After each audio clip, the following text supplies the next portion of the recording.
you think jump scares in video games are too common these days? Ah! The reason, the reason I was actually scared for a second. The reason I put this question in is not so much the question itself.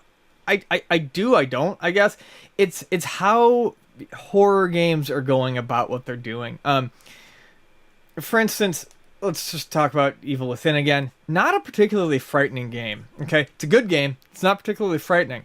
Silent Hills, on the other hand, the PT playable trailer demo it's very frightening for me. Why? Because they psychologically build you up to be frightened of what's going on. It's very weird. They keep changing things on you. You never know what's going on in the corner. And even though one of the biggest scares in that game is a jump scare, when the most common death occurs when the girl breaks your neck, it's terrifying every single time because you're tense, you're on edge.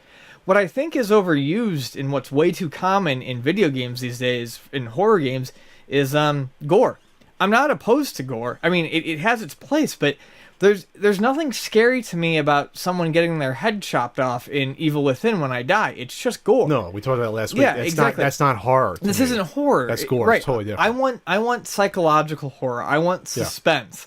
I don't want fountains of blood and stuff like that. So the fact that there are games, which I unfortunately haven't played it, but like Five Nights at Freddy's, which does have a lot of jump scares, but rely on keeping you tense as opposed to showing you a whole shitload of blood, I'm happy that exists again. That's the type of game that I want to play with all the lights off and jump and amuse my wife, when I freak out, and she sees me freak out and she thinks it's funny.